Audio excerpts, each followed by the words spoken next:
Salut,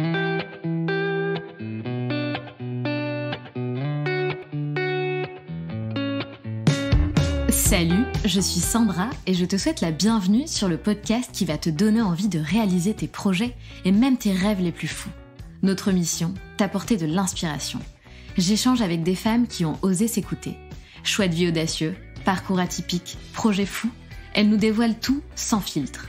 L'idée, à travers chaque épisode, c'est d'adoucir tes peurs pour les remplacer par de l'audace et de l'enthousiasme.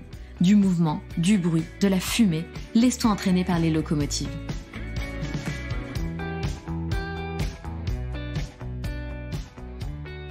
Selon Hélène, investir c'est un peu comme voter, exprimer sa voix en tant que femme pour façonner l'économie actuelle et de demain. Hélène est la fondatrice de Femka, la première plateforme de formation aux finances personnelles et à l'investissement qui s'adresse aux femmes. Hélène a fait des études en sciences sociales puisqu'elle avait la volonté de mieux comprendre le monde qui l'entoure. Elle a ensuite fait un master en marketing et a commencé son parcours professionnel dans l'industrie de la cosmétique. À la base, Hélène n'aime pas prendre de risques, c'est une personne introvertie. Ce qu'elle voulait, c'était simplement le fameux Graal, notre cher ami le CDI, mais jamais elle n'aurait imaginé entreprendre un jour. Elle a ressenti le besoin de se passionner d'un sujet et surtout de résoudre un problème universel. Elle n'a jamais eu besoin de chercher l'idée est venue à elle. Un envie de changement, un sentiment d'insatisfaction qui grandit, la sensation d'être prisonnière cantonnée à un périmètre, l'envie d'explorer autre chose, Hélène quitte son travail et décide de passer du marketing à la finance. Aujourd'hui, la mission d'Hélène, c'est de démocratiser l'investissement, rendre la finance plus accessible et plus inclusive. À travers cet échange, elle démystifie cette industrie.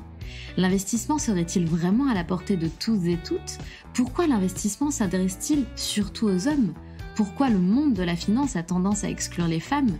Le problème viendrait-il de notre éducation financière ? D'un manque d'intérêt de la part des femmes ? Alors comment se lancer ? Par quoi commencer ? L'investissement est une manière de se sécuriser financièrement, de sortir du modèle unique du salariat, de diversifier ses revenus et de financer des projets de vie. Femka est un vrai projet coup de cœur pour moi et je vous garantis un échange aussi passionnant qu'instructif.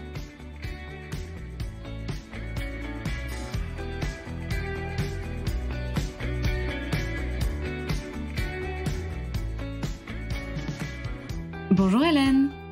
Bonjour Sandra. Comment vas-tu ? Écoute, très très bien. Et toi ? Écoute, je vais excellemment bien également. Je suis très heureuse de te recevoir à mon micro. Merci beaucoup. Merci à toi. Je suis vraiment ravie d'être là. Top. Hélène, est-ce que tu peux te présenter s'il te plaît en quelques mots qu'on comprenne qui tu es ? Oui, alors moi je m'appelle Hélène Garby, je suis la fondatrice et CEO de Femka, qui est la première plateforme de formation aux finances personnelles et à l'investissement qui s'adresse aux femmes. Et après, moi, j'ai d'autres facettes de ma personnalité au-delà de ça, mais je pense qu'on aura l'occasion d'en discuter pendant le podcast. Tout à fait.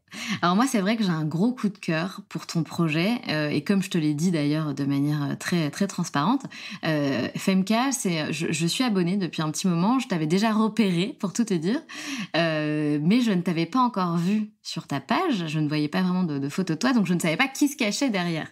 Mais on en reparlera tout à l'heure. C'est un sujet que j'aimerais aborder avec toi tout à l'heure justement. Par contre, ce que tu vas nous expliquer, c'est que tu as changé de vie, donc c'est aussi l'aspect intéressant de ton parcours et de ta personnalité. Est-ce que tu peux d'ailleurs nous en parler un petit peu ? On va revenir ensemble dans ton passé. Donc, qui est Hélène ? Quelles études tu as fait ? Et par quoi tu avais commencé ton parcours professionnel ?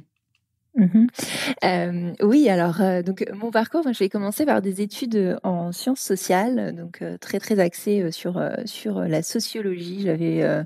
J'avais un moteur, enfin j'avais envie de mieux comprendre le monde qui m'entourait. Donc c'était une approche très pluridisciplinaire avec des sciences politiques, de l'économie, de l'histoire. Voilà, donc ça a satisfait mon envie de grandir ma culture générale et de comprendre mieux tout ce qui se passait autour de moi. Et ensuite, j'ai fait un master en marketing / communication, mais on va dire à la sauce sciences sociales toujours, parce que ce qui me plaisait beaucoup, moi, dans le marketing, c'était l'approche un peu comprendre comment ce qui se passe dans la société va influer, va nous aider à trouver des des nouvelles idées de produits ou choses comme ça, et donc toujours très, très ancrée dans ce fait social, entre guillemets. Et ensuite, j'ai travaillé pendant 5 ans dans l'industrie des cosmétiques, donc en marketing, en continuité de mon master.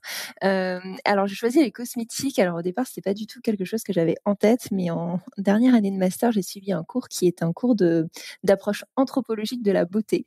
Et, Mmh. ouais, ce cours m'a fascinée, littéralement fascinée, parce que c'est vrai que j'avais une vision un peu je pense un peu comme beaucoup de personnes, de la beauté comme quelque chose, comme un sujet purement superficiel, Oui, entre guillemets. oui. Ouais, voilà.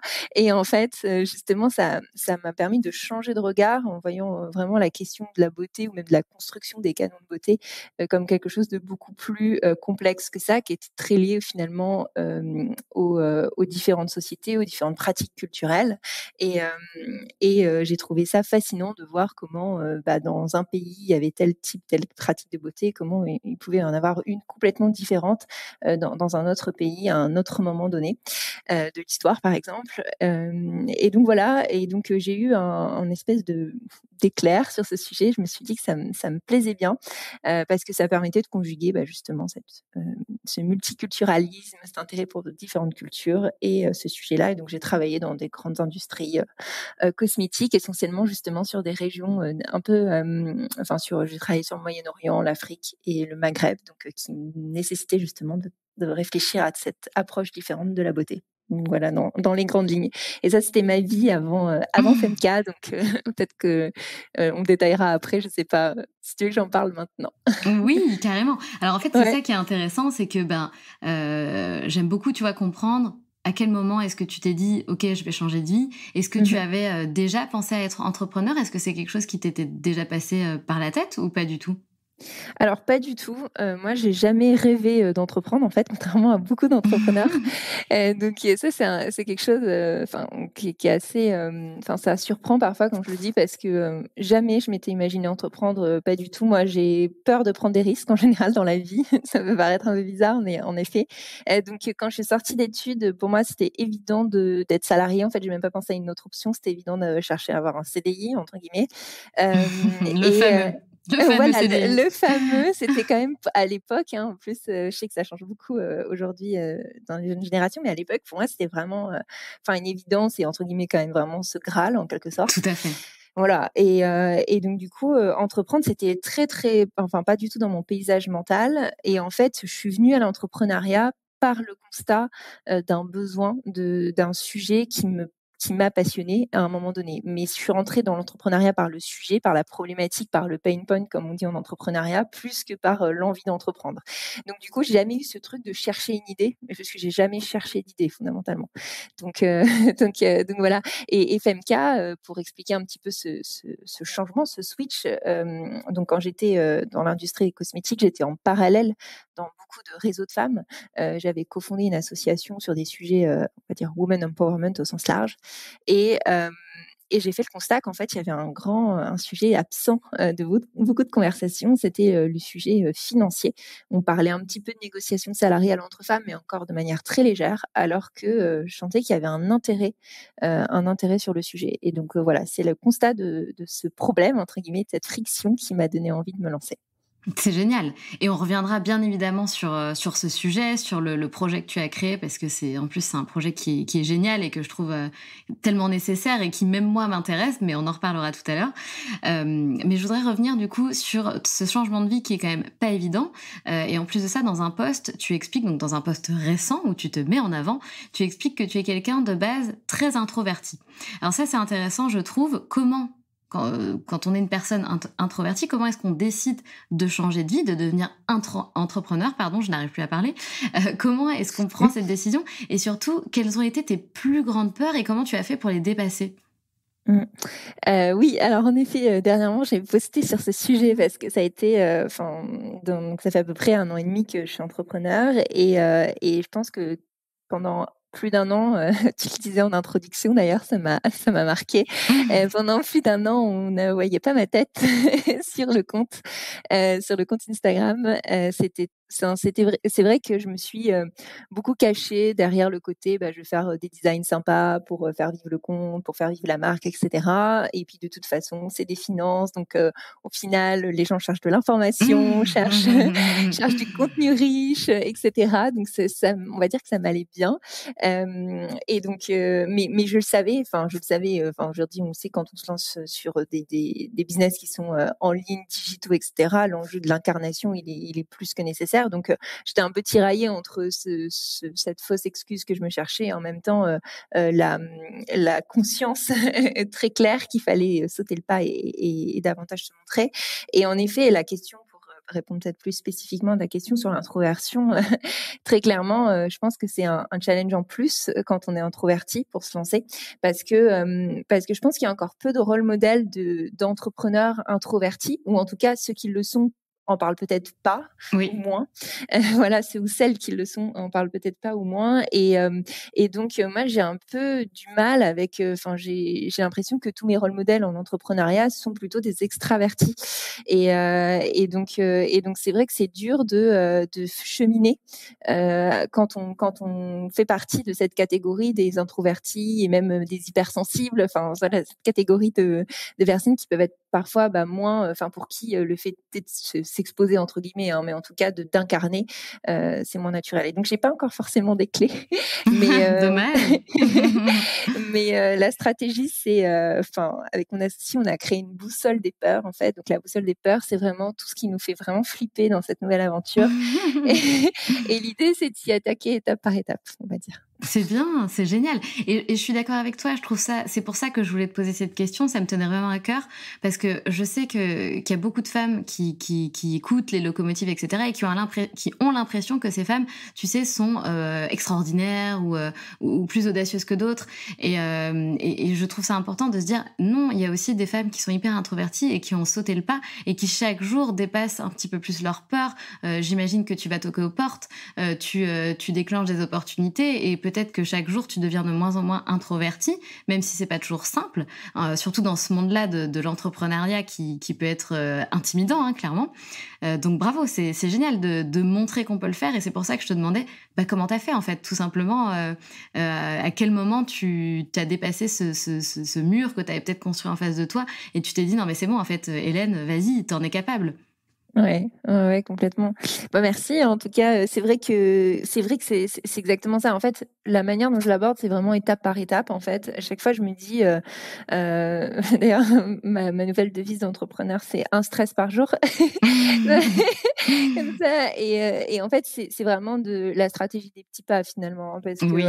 voilà, je pense que pour nous toutes et tous, quand on se lance dans des aventures qui sont entre guillemets plus grandes que nous, je pense que il faut vraiment. Enfin, moi, je décompose en petits événements. Par exemple, enfin, les premiers, enfin, aujourd'hui, nous on fait beaucoup de webinars chez FMK et je me rappelle très bien le premier. J'ai stressé peut-être pendant 15 jours. Enfin, j'étais vraiment. Ah, génial. Enfin, génial, pas du tout génial, mais. Non, mais oui, c'est peut-être, ouais, c'était 15 jours de stress. Je l'ai répété, je sais pas, 10 fois. Enfin, je le connaissais vraiment par cœur. Voilà, aujourd'hui, rien qu'en quelques mois, c'était il y a un peu plus de 6 mois, 9 mois. Voilà, aujourd'hui, on en a parfois 2 par semaine et je suis toujours un peu stressée, mais ça, c'est aussi dans ma nature. Mais néanmoins, je pense que j'ai une approche qui est très différente. Je relativise beaucoup plus. Avant, j'avais l'impression de prendre un risque incroyable. Mais oui. Donc, on s'accoutume à tout ça et en fait, c'est se rendre compte que ça se fait. Ça se fait. Après, je pense qu'on doit tous trouver aussi notre méthode. Je suis pas sûre qu'on puisse extrapoler à chacun ce qui marche pour nous, en tous les cas.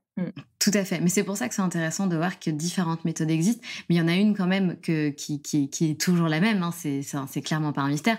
Plus tu dépasses tes peurs, plus tu t'amuses en tout cas à les dépasser et plus ça devient facile, plus ça devient une habitude.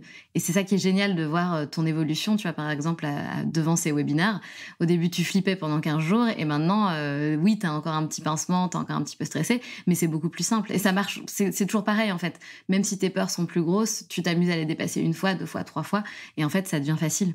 à la fin. Oh, oui, je suis complètement d'accord avec toi et puis en plus après on crée une sorte de, enfin plus on va sur des choses qui sont dures, enfin dures pour nous, hein, enfin après tout est relatif pour chacun chacune, mais plus après moi quand je me retrouve face à un autre événement ou une autre, je sais pas, intervention, interview, quelque chose qui va me stresser, bah, je vais me remémorer cet événement que j'ai passé, qui s'est bien passé, je vais me dire: «Ah bah c'est pas pire que ça» entre guillemets. Oui, c'est bien ça. Et donc voilà, ça permet en fait, de d'avoir un peu ces moments de se dire: «Ah mais j'ai déjà fait ça, ça, ça et ça» et je trouve que c'est un booster de confiance en soi et peut-être qu'on aura l'occasion d'en discuter mais moi avant de me lancer dans l'aventure, de l'entrepreneuriat, j'avais honnêtement pas beaucoup pas je pense pas le bon niveau de confiance en moi, on va dire et là, je trouve que ça a été un accélérateur sur ces sujets parce que, bah, il y a une mise en «danger» entre guillemets, qui est un peu permanente. Exactement et c'est vrai que de toute façon de donner vie à un projet qui émane de soi, qui nous tient à cœur, où finalement on est au cœur de ce projet, ça nous booste notre confiance, la confiance en soi quoi, clairement. C'est énorme. Moi Ouais. aussi j'ai fait ce constat-là, je trouve que c'est, assez dingue comme booster de confiance en soi et justement pour revenir à cette transition, donc à quel moment en termes de temporalité, si tu peux nous ramener un petit peu, au moment où tu t'es lancée et comment tu as fait? Est-ce que tu as démissionné, tu as tout plaqué du jour au lendemain? Ou est-ce que tu es plutôt la bonne élève à avoir travaillé le projet sur le côté et à t'être lancée petit à petit? Et comment a réagi ton entourage, pour voir un peu comment tu t'en es sortie, dans tout ça? Oui, alors, pour revenir un petit peu dans l'histoire, donc j'ai travaillé jusqu'à, fin 2020. Donc, j'ai l'année 2020 était une année très difficile parce que c'était vraiment une année où, je sentais que j'avais vraiment besoin d'autre chose. Bon après il y avait le confinement, enfin voilà, pour tout le monde c'était difficile, mais il y avait en plus en parallèle de mon côté, tous ces questionnements, on va dire, sur mon poste, avec pas mal de restructurations qui faisaient que je trouvais que mon poste avait été vidé en substance. Donc voilà, une forme d'insatisfaction et en parallèle, bah, je me disais, bah, je me sentais en fait, en quelque sorte, enfermée dans ça. Je me sentais, un peu prisonnière j'avais envie de changement, j'avais envie de faire autre chose que du marketing, même si j'aime toujours beaucoup ce métier, mais là, j'avais envie d'explorer autre chose et je sentais que c'était compliqué, que généralement, bah, voilà, il y a cet effet un peu en France où, bah, on a fait ça, donc on nous propose, la même chose ou l'équivalent et cetera. Donc je me sentais un peu enfermée.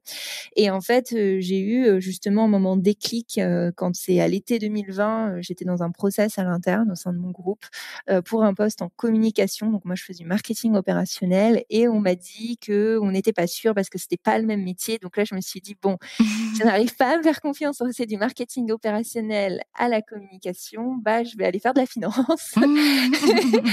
Donc, enfin bon, enfin en mode un petit peu rebelle, je rigole en disant ça, mais c'est vrai que, ça a été un vrai déclic. Je me suis dit: «Bon, bah, je suis pas du tout, enfin ça marchera pas» parce qu'en fait, en termes de diversité de sujets que j'ai envie de toucher, j'arriverai pas à trouver mon bonheur, là où je suis en quelque sorte.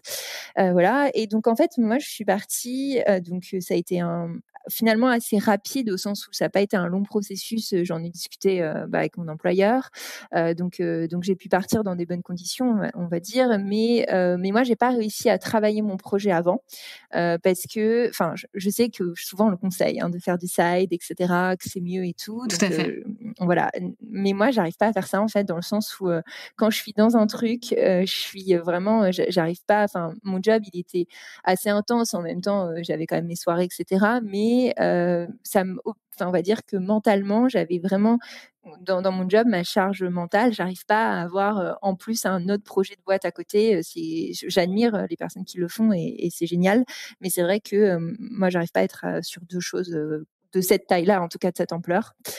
Donc voilà, donc du coup, j'ai pas du tout, avancé. Enfin, j'avais les grandes lignes en partant, mais j'avais même plusieurs idées, hein, pour pour dire la vraie histoire. Et quand je suis partie, en fait, après j'ai pris 15 jours de vacances, je m'étais dit: «Tu coupes complètement». Donc ça, c'était à Noël, 2020.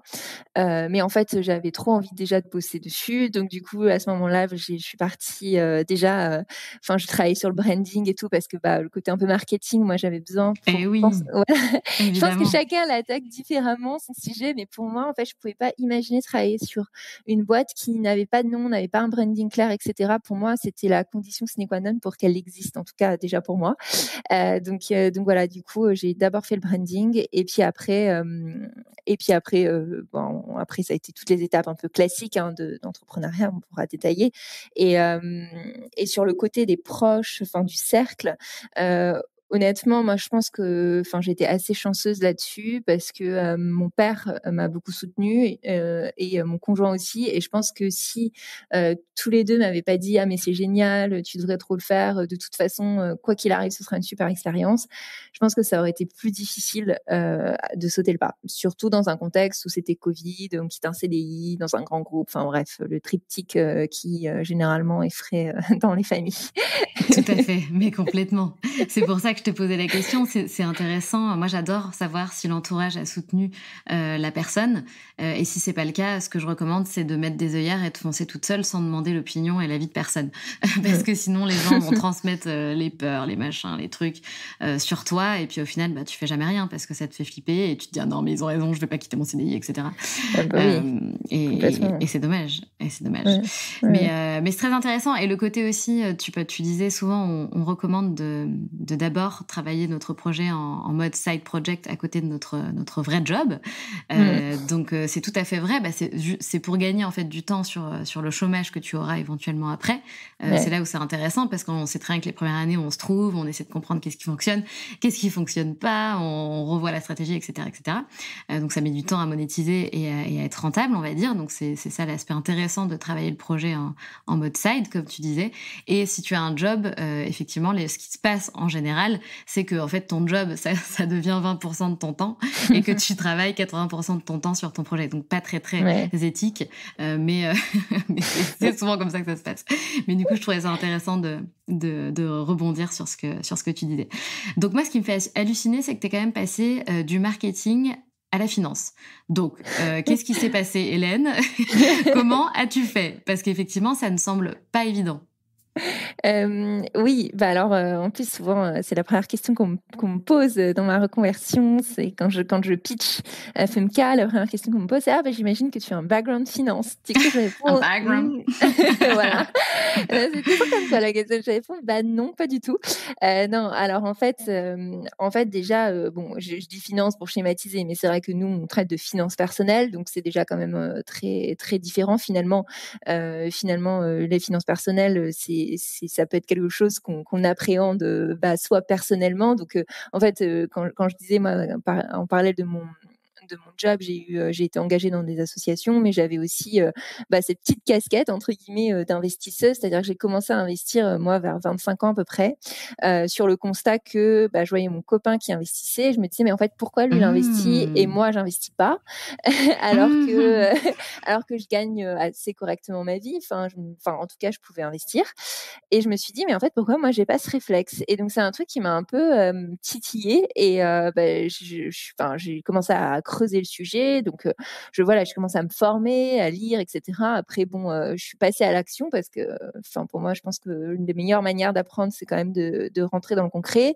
Et donc bah, j'ai commencé à investir sur le marché financier, dans l'immobilier et cetera. Et en fait, j'ai trouvé que c'était assez grisant, enfin en tout cas que ça apportait des nouvelles compétences, qu'on explorait de nouvelles choses et j'avais l'impression vraiment d'avoir un peu une nouvelle corde à mon arc. Et en fait, c'est plus de me rendre compte que finalement autour de moi, bah, mes amis ou en tout cas dans mes cercles, elles en parlaient très peu alors que c'est un sujet qui les intéressait. Et donc ce switch, c'est vrai que moi j'en parlais pas du tout du fait que j'investissais et cetera, donc c'est aussi et donc ce switch, il a été plus facile dans le sens où en fait, personnellement, j'investissais déjà et donc c'est plus en fait ma démarche avec FMK finalement, c'est plus de commencer aussi à en parler parce que j'avais identifié que justement peu de femmes en parlaient et on manquait de personnes, de femmes investisseuses qui incarnent un peu plus ça en quelque sorte. Tout à fait. Et c'est ça qui me touche dans ton projet, on va pas se mentir, c'est que tu te concentres sur les femmes. Et ça me touche particulièrement, forcément, petit lien avec, avec les locomotives. Et donc tu as dit, on nous donne l'impression qu'il s'agit d'une matière ultra technique, donc tu parles de la finance, réservée, donc moi j'ai traduit réservée à l'élite ou aux gens qui investissent. Et tu dis également, je cite tes mots, les conseillers financiers s'adressent aux hommes et rarement aux femmes. Est-ce que c'est vrai? Est-ce que c'est quelque chose que tu as vraiment constaté? Et l'autre question, c'est est-ce que du coup, c'est vrai que c'est pas une matière technique? Est-ce que c'est simple? Est-ce que n'importe qui peut se mettre à investir? Mmh. Alors, oui, je dirais que c'est vrai pour les 2 affirmations, non. Non, sur le côté technique, en fait, il y a un effet, sur les finances personnelles ou finances en général, hein, qui est, c'est une matière où on va retrouver beaucoup de jargon, très jargonneuse et cetera. Donc en fait, c'est ce jargon qui va créer cette côté un peu de technicité, en tout cas cette apparence de technicité. Et en fait, je pense qu'il y a tout un effet aussi derrière, qui s'auto-entretient. C'est-à-dire que les personnes qui investissent, continuent à utiliser ce jargon dans une volonté aussi très claire de, pas forcément inclure de nouvelles personnes, dans cette sphère-là et cetera. Donc oui, en fait, franchement, moi, c'est ce que je dis beaucoup, les finances personnelles, c'est simple, en fait. C'est simple, ce sont des concepts, il y a quelques grands concepts à maîtriser. Il faut comprendre, aussi la philosophie parce qu'en fait, c'est aussi ça un peu le problème, dans l'éducation financière aujourd'hui telle qu'on l'aborde en France. On est tout de suite très, très centré sur le produit, tout de suite sur la performance, enfin une approche souvent qui est très micro et qui empêche de comprendre en fait les grands mécanismes et alors que rentrer par cette approche-là, ensuite, tout est beaucoup plus clair et donc ça, c'est la première chose et la deuxième chose sur le fait est que c'est une discipline, un domaine qui a tendance à exclure. Je l'avais pas en fait, personnellement expérimenté, mais en parlant avec beaucoup de femmes parce que, comme tout entrepreneur, j'ai conduit beaucoup d'interviews, pour vraiment bien comprendre les problèmes, bien cerner le sujet. C'est ressorti dans une interview sur 2. Enfin, le fait est que, on me sentait pas en confiance pour aller en rendez-vous. Le fait est que parfois on se sentait un peu, pris de haut, invisibilisé en tant que femme, voilà et encore plus fortement chez la tranche des femmes qui vont avoir entre 40 et 60 ans, où là, ça ressort presque à chaque fois. Donc Ah, c'est ouais, triste. ouais, C'est hyper triste. c'est assez triste et il y a un côté très, en fait, ça me fait me dire aussi que c'est un sujet qui est très global parce qu'en fait, aujourd'hui, nous, moi, chez FMK, je travaille plus du côté des femmes, enfin, main dans la main avec les femmes et je travaille moins sur le système bancaire, sur la question de l'inclusion, et comment est-ce que ces systèmes peuvent évoluer. Mais il y a d'autres acteurs, actrices qui travaillent sur ces sujets-là et ils sont fondamentaux, en fait, parce que c'est vraiment 2 aspects 2 piliers qui sont très liés pour rendre la finance plus accessible et plus inclusive, ouais. Mmh. Tout à fait. Et d'ailleurs, Mmh. quand on regarde, si je peux faire un parallèle, par exemple, avec les plateformes, que ce soit de crypto ou pour investir, je sais pas, je m'y connais très mal, hein, mais pour, je sais pas, acheter des actions, rentrer un peu dans ce milieu-là, c'est très masculin. Toutes les plateformes, elles sont hyper. Je connais pas de plateforme un peu girly qui change, qui soit complètement, qui casse les codes. Et ce qui serait génial, puisque du coup, ça inciterait les femmes peut-être à investir, à s'y intéresser davantage. Mais aujourd'hui, les plateformes, enfin, tu sens que c'est dédié aux hommes, quoi. Ah mais complètement. En fait, j'avais exactement fait, le même constat. Enfin, j'ai suivi plein de formations sur différentes plateformes, enfin voir un petit peu tout ce qui se faisait et cetera. Alors, bon, entre, entre les chartes, enfin le branding de certains Complètement. sites où on se dit: «Waouh!» enfin on se prend des trucs, enfin c'est pas très attractif, on va dire. Entre, les forums où il y a que des hommes qui posent des questions, moi je me sentais pas à l'aise pour aller poser une question. Donc en fait, ça crée, enfin entre guillemets «des boys clubs» qui sont, du coup, qui sont pas très incitatifs pour plein de femmes à rentrer dedans et après sur la question un peu plus, design, moi je suis très, enfin c'est des sujets qui m'intéressent beaucoup, tout ce qui est autour de l'intelligence esthétique et cetera. Sans rentrer dans un truc justement, voilà, de dire: «Ah moi je vais faire une plateforme, forcément, beaucoup plus, enfin girly» entre guillemets ou beaucoup plus belle ou je ne sais quoi. Et pourquoi pas? Oui, pourquoi pas. Mais en tout cas, j'avais vraiment cette volonté justement de me dire: «Je vais ramener un petit peu les codes des industries dans lesquelles j'ai travaillé, dans cette industrie-là», pour ramener une nouvelle vision, une nouvelle manière, avec une approche plus, développement personnel financier, plus lifestyle des finances perso, pour les sortir d'un univers entièrement corporate, un peu barbant honnêtement, pour rentrer dans un univers beaucoup plus attractif où on va relier ça aussi à soi, à son bien-être personnel et financier, et on va pouvoir avoir repensé, enfin réenchanté en quelque sorte, ce sujet. Donc je pense que ça faisait partie des idées de départ en effet. chez FMK.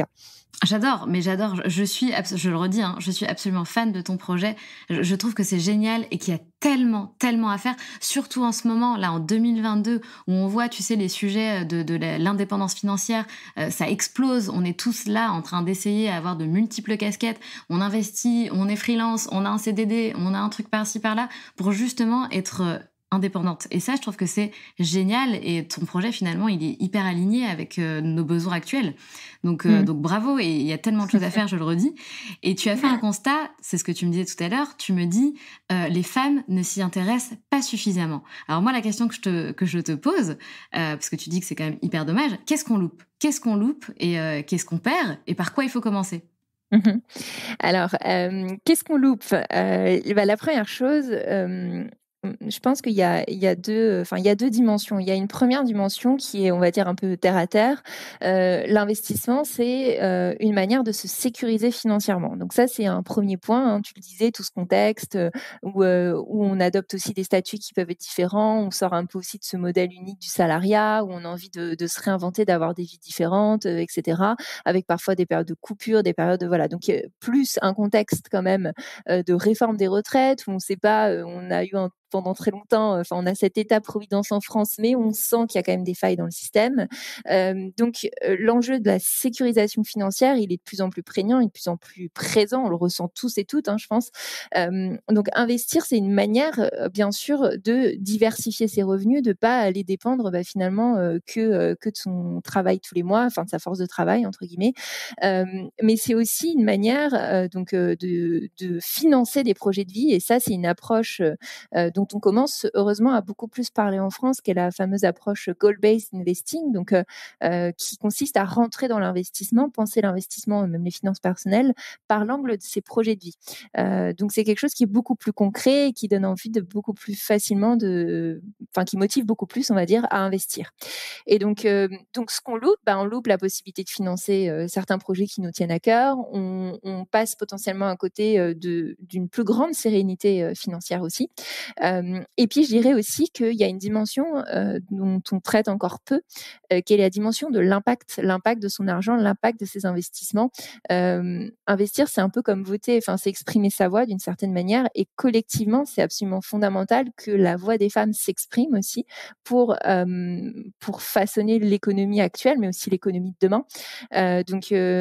C'est un vrai sujet, surtout quand on sait que aujourd'hui, il y a quelques chiffres, hein, mais plus de 64% des femmes veulent investir en fonction de critères ESG, donc environnementaux, sociétaux et de gouvernance, donc plutôt dits responsables, hein.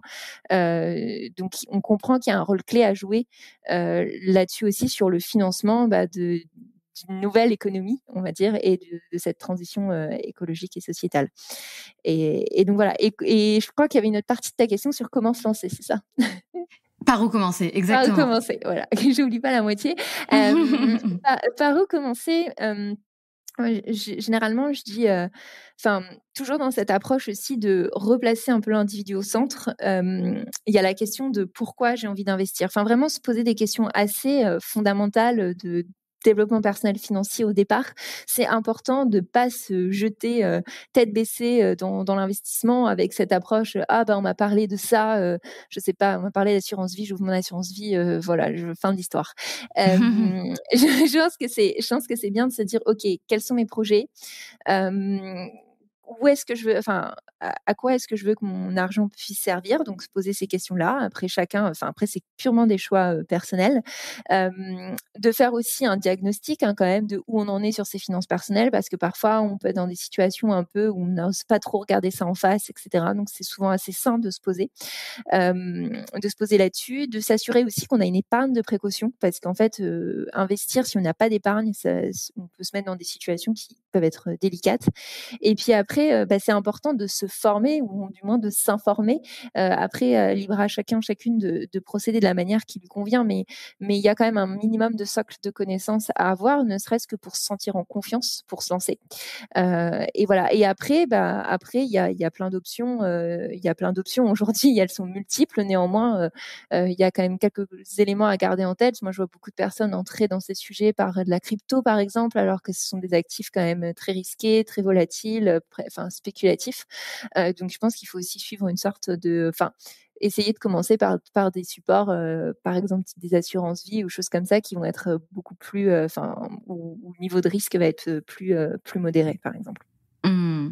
Et toi, lorsque tu as commencé à investir, tu as réussi, à dégager des ressources financières? Tu as senti que tu avais, que ça avait changé un petit peu pas ta vie, mais, on va dire que ça t'avait aidé, en fait, financièrement, que ça t'apporte réellement plus de finances? Mmh.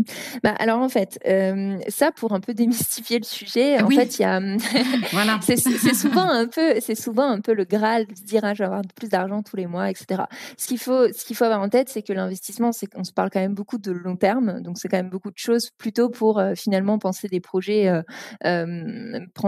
dans plusieurs années.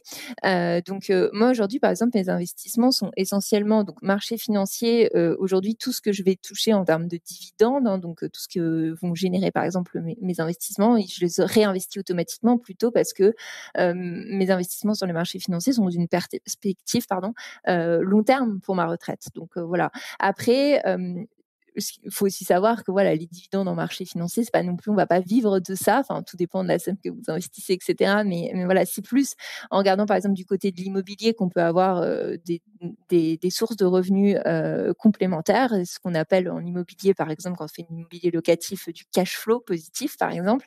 Après, il faut quand même garder en tête que c'est loin d'être magique. Moi, par exemple, j'investis en immobilier locatif, c'est énormément de travail. C'est Enfin, après, ça. il y a des options pour déléguer, etc. Mais c'est quand même énormément de travail. Au début, il y a une réalité aussi qui est que bah, généralement, on va aménager les biens, les améliorer, etc., etc. Donc au début, c'est aussi beaucoup de coûts.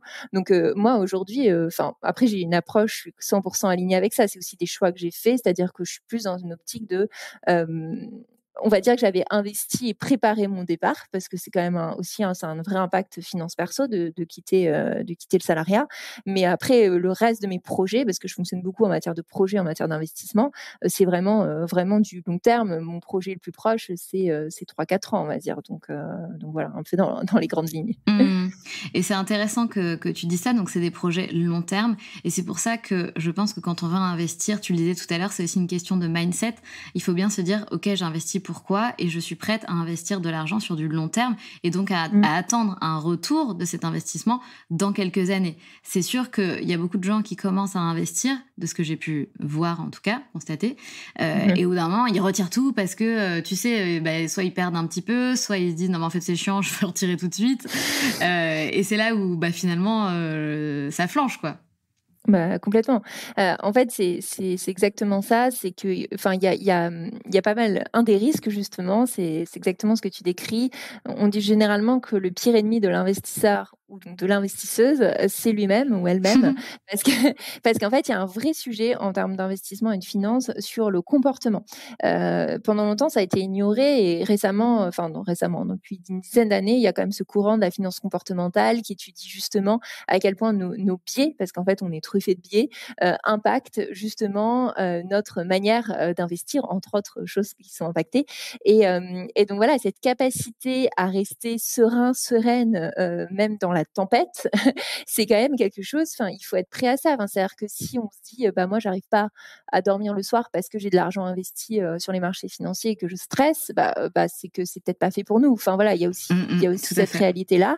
Et derrière, le point sous-jacent, c'est que en réalité, ce qui se passe, une des grandes golden rules de l'investissement, c'est qu'il ne faut pas investir un argent dont on a besoin d'une part à court terme, et sur les investissements, on va dire les plus risqués ou les plus spéculatifs, on dit même généralement qu'il faut investir un argent qu'on est prêt à perdre.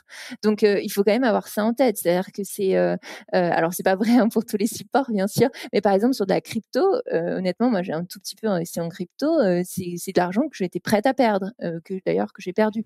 Donc Oui, mais attends, mais là, c'est normal, on est dans un gros down.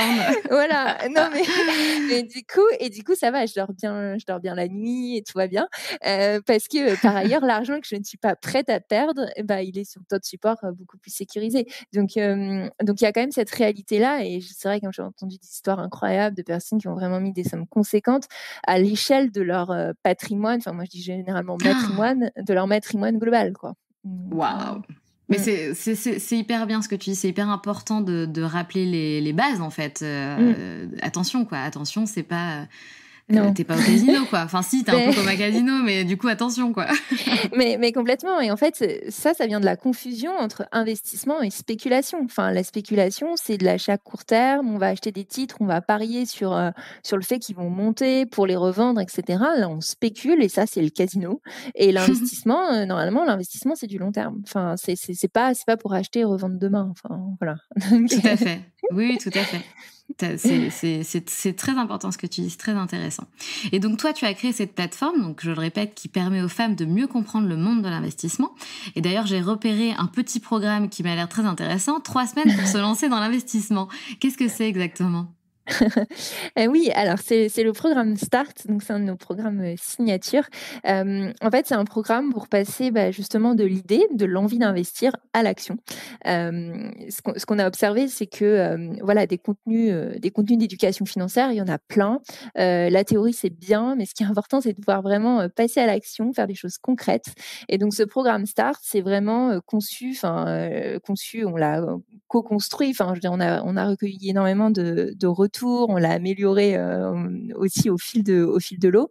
Et l'idée, c'est qu'il permet, d'avoir un mélange entre de la théorie, donc on a des emails quotidiens qui vont être, thématiques et graduels en termes de «difficultés» entre guillemets, hein, mais qui suivent le parcours de la courbe d'apprentissage voilà, quand on veut débuter sur le sujet. Mais qui sont aussi assez poussés, hein, c'est 10 à 15 minutes de lecture, mais ça crée un petit rituel autour des finances perso tous les jours et ça, on sait que c'est beaucoup apprécié. Et puis il y a des sessions collectives qui permettent d'aller, rentrer plus en détail des sujets. Donc, on a une session qui est dédiée, la première, à la philosophie de l'investissement. Qu'est-ce que c'est? Une deuxième session qui est vraiment centrée sur les marchés financiers et puis voilà, on met les mains dans le cambouis au sens où, on voit par exemple comment on fait pour passer un ordre concrètement, donc comment on investit en bourse, comment ça se passe, à quoi ça ressemble un PEA, à quoi ça ressemble un compte titre, enfin voilà, toutes ces choses. Il peut y avoir un peu de «mythe autour» entre guillemets. Voilà, on voit concrètement comment ça se passe, comment on peut imaginer, comment s va peut s'imaginer un portefeuille et puis, la troisième session, c'est beaucoup plus axé sur l'immobilier qui est une forme d'introduction pour comprendre vers où on peut aller en fonction de son profil. Donc voilà, c'est un parcours d'introduction à l'investissement qui est censé, nous permettre de développer un esprit critique sur le sujet et ça, moi, j'insiste beaucoup sur l'esprit critique parce qu'en fait, c'est OK de déléguer la gestion de ses finances personnelles parce qu'on n'a pas le temps, parce que le sujet nous passionne pas ou toute autre raison. Mais c'est important de comprendre parce que déléguer parce qu'on ne comprend pas, je trouve ça un peu plus problématique. Je pense que le savoir, c'est le pouvoir. Nous, c'est une de nos croyances très fortes chez FMK et c'est important voilà, de gagner aussi en niveau de sérénité et de confiance sur le sujet. Très honnêtement, nous, nos participantes, quand elles ressortent du programme, après, elles sont, très à l'aise pour aller voir leur banquier ou leur banquière, elles se sentent sur un même pied d'égalité, on va dire. Tout à fait. Et sur le fait de déléguer, de toute façon, c'est vrai qu'il est recommandé quand on est entrepreneur de ne jamais déléguer une tâche qu'on ne connaît pas. Il faut toujours Ouais. connaître au moins 50% de cet aspect-là pour ensuite déléguer. C'est vrai que Très c'est juste. important de le souligner. Il y a un post que tu as fait qui m'a interpellée, donc je passe un peu du coq à l'âne, mais je voulais quand même te poser la question. Tu expliques que l'imposition est discriminante. Pourquoi? Oui, alors, ça fait partie de tous les sujets où on va dire que, ça j'ai l'impression que parfois quand on adopte aussi un regard un peu plus, enfin on va dire un regard «féministe» entre guillemets sur le sujet des finances personnelles, ou de l'argent en général, on commence à avoir des choses qu'on voyait pas forcément avant. Et l'imposition, par exemple, c'est censé être un système, complètement neutre qui organise une redistribution de la richesse. Mais en fait, ce qu'on observe, c'est que l'imposition, c'est le fruit aussi d'une histoire, d'un état d'esprit, de pensée et cetera. Et aujourd'hui, on a une imposition qui reflète une vision, qui date de de plusieurs, dizaines d'années, hein, qui était, finalement un schéma, très traditionnel où, le conjoint gagnait plus, la femme travaillait peu ou pas, dans les couples hétérosexuels et du coup, c'était organisé de manière à ce que l'imposition, puisse, permettre, quand on se mettait en couple, de baisser un peu l'imposition du foyer. Donc c'était censé être, «la carotte» entre guillemets au fait de se mettre en couple et puis pour compenser un petit peu tout ça. Sauf qu'aujourd'hui aujourd'hui, les choses ont changé, le monde a évolué et en fait, on est dans un système où aujourd'hui, il y a quand même une immense majorité de femmes qui travaillent, mais où on a continué aussi à garder cette solidarité, enfin cette conjugalisation de l'impôt. Donc en fait, l'impôt est conjugalisé, c'est-à-dire qu'on fait une déclaration commune. Et en fait, le problème, c'est que par défaut dans les impôts, parce qu'on depuis qu'on fait le prélèvement à la source, la manière dont c'est calculé, en fait, on paye les impôts du couple à deux. Et en fait, c'est pas individualisé. Donc, c'est-à-dire que si le couple est imposé n'importe quoi à 10%, on va payer de manière égale la somme d'impôts que l'on doit, alors qu'on n'a pas forcément les mêmes revenus dans le couple. Donc ça, c'est quand même un vrai problème parce que c'est l'option par défaut dans le système. Alors Ouais, qu'en c'est fait, clair. voilà, et le vrai sujet, il est là, il est sur le fait d'imposer, de mettre par défaut cette option-là, alors que du coup, c'est une approche qui n'est pas très juste parce que finalement, la personne qui va gagner moins, généralement la femme, dans les couples hétérosexuels, la personne qui va gagner moins va payer beaucoup plus d'impôts. Et comme on est en prélèvement à la source, le prélèvement se fait directement sur le salaire. Donc, on s'en rend pas forcément compte. Enfin, si on s'en rend compte, mais je veux dire, il y a un côté qui est très, c'est une vraie démarche. Enfin, il faut aller sur son compte, impôts, etc., pour changer, pour passer sur un taux qui s'appelle du coup personnalisé, et qui permet du coup de changer. Enfin, il y a plusieurs options de taux. Enfin, c'est un petit peu voilà, on peut aussi cacher son taux. Enfin bref, il y a plein d'options de taux. Mais en tout cas, il faut faire attention à ce taux, puisque derrière, ça a un impact. Après, ça peut être une discussion qu'on a dans le couple et du coup, en fait, on est d'accord avec ça, et puis on se refait d'autres arrangements par ailleurs. Enfin, ça existe, hein. Mais c'est vrai que c'est quelque chose, j'ai observé, qui était très, très peu connu, parce qu'on en parle très peu, comme plein d'autres sujets en général sur les finances publiques qui n'ont pas d'approche par le genre, etc. Donc voilà, je pense que c'est important aussi de sensibiliser à ça, pour être aussi maître de ses choix financiers, et pas avoir l'impression de se faire avoir, entre guillemets. Tout à fait. C'est hyper intéressant. Merci pour ce petit cours privé. C'est très, très intéressant. Et Avec plaisir. comme tu le dis, je pense que on est beaucoup de femmes à être hyper intriguées par ce milieu. Enfin, moi, je sais, je suis hyper intriguée. Je sais que ça m'intéresse. Je sais que, ce qui est con parce que j'apprends quand même aux femmes à oser, mais pour le coup, j'ai jamais vraiment, j'ai pas vraiment le temps non plus, mais j'ai jamais vraiment osé me lancer dans tout ce qui est investissement, etc. Et pourtant, je sais que ça me brancherait, tu vois. Donc, je pense que tu as tout à fait raison qu'on est énormément de femmes à avoir envie et on n'a pas franchi le cap pour des raisons de croyances limitantes, voilà, des fausses croyances, en fait, tout simplement. Donc c'est très intéressant que tu viennes casser un peu ça, casser les codes et qu'on mette un peu des femmes dans ce milieu d'hommes. Moi, j'adore. J'adore. Qu'est-ce que ça signifie FEMCA alors? Alors, FEMCA, c'est la contraction de femme et capital. Alors, voilà, il y a un peu, enfin, il y a plusieurs lectures, mais la première chose, c'était tout simplement de lier finalement les deux pour interroger justement cette question du genre du capital. Il y a un livre qui est paru, un essai en 2020, qui a fait pas mal de bruit, en tout cas dans la sphère féministe à minima, sur cette question du genre du capital, parce que je pense que ça a été un vrai tournant. Jusqu'à présent, on s'interrogeait surtout quand on parlait d'inégalité financière et économique, on était très très centré sur les inégalités salariales et on ne voyait quasiment que ça, en tout cas, C'est du vrai. moins médiatiquement. Et cet ouvrage, il a apporté un éclairage différent, il a élargi le débat en montrant un peu toute cette zone complètement passée sous silence, qui était la question beaucoup plus globale des inégalités de richesse et notamment des inégalités qui ont trait au patrimoine, au capital global, et qui sont beaucoup plus importantes parce que les inégalités salariales, c'est un peu l'arbre qui cache la forêt en quelque sorte. Voilà, donc le premier point, c'est ça, c'est simplement faire écho à cette réalité, hein. Aujourd'hui, on en est encore là. Aujourd'hui, le capital a un genre, c'est évident, et c'est très vrai en France. Et la deuxième chose, c'était de lier les deux, plus dans une optique, on va dire un peu plus positive cette fois, de dire que les femmes, justement, par leurs capitaux, par leur argent, peuvent contribuer à quelque chose, peuvent contribuer à orienter, repenser l'économie, ce que j'évoquais tout à l'heure. Et une fois, j'ai eu un échange aussi que j'avais trouvé très riche, une personne qui m'a dit ah, j'aime beaucoup Femka, ça me fait penser parce que j'expliquais un petit peu la signification. Elle me disait aux femmes qui vont redéfinir le nouveau capitalisme ou le capitalisme de demain. Donc voilà, il y a une manière de penser comment les femmes peuvent avoir une influence aussi sur le modèle économique actuel.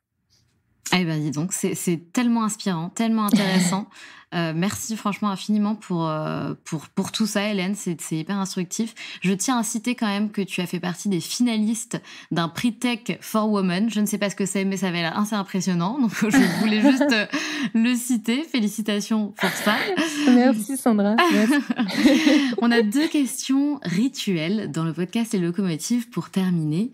Donc la première question, ma chère Hélène, as-tu une phrase ou un mantra qui te guide dans la vie? Ah, j'adore ça.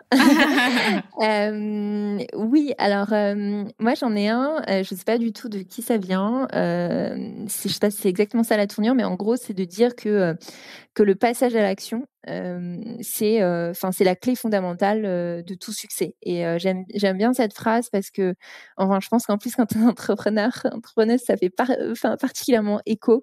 Moi, pendant très longtemps, au tout début de FMK, je m'étais dit en fait. Tant que c'est que dans ta tête, ça n'existe pas. Il faut à tout prix que tu passes à l'action, que tu fasses des choses, que tu me rendes vivant entre guillemets. Et même plus globalement, dès qu'il y a quelque chose qui me stresse, en fait, le fait de faire, ça vient tout de suite vraiment dédramatiser et ça permet d'avancer. Tout à fait. Et ça me fait un peu écho à la phrase « Si tu sais et que tu ne fais pas, alors tu ne sais pas », tout simplement. Ouais. Ouais, c'est vrai. Voilà. Et deuxième question, que voulais-tu faire? Que voulais-tu être? Quel était ton rêve, en fait, de petite fille? J'ai été pendant très très longtemps passionnée par l'Antiquité et par l'Égypte ancienne. Donc, mon rêve, c'était vraiment une de mes plus grandes passions, première grande passion, donc je m'en souviens vraiment, ça m'a marqué. Mon rêve, c'était d'être égyptologue. Voilà, donc j'ai essayé de réfléchir un petit peu aux liens potentiels. Ouais.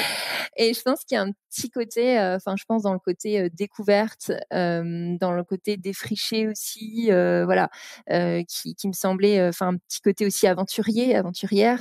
Voilà, c'est un peu le point commun que je vois.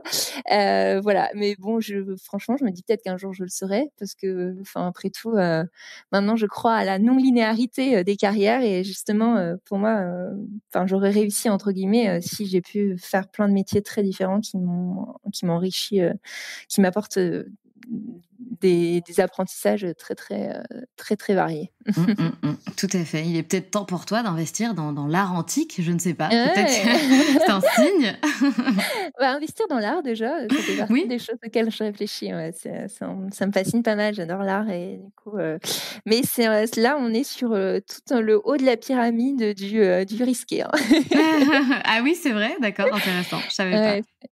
C'est un peu plus, on appelle ça un peu les investissements exotiques, donc c'est pas c'est pas au tout début, quoi. D'accord, j'adore. Je pourrais parler des heures avec toi, Hélène. Merci beaucoup. Hélène, c'était génial. J'espère et je suis certaine que les auditrices vont adorer ce témoignage. Et écoute, je te souhaite une très très belle continuation, plein de succès pour Femka, évidemment, et je te dis à très bientôt. Merci à toi, Sandra, c'était un vrai plaisir. À bientôt. Salut, Hélène. Salut.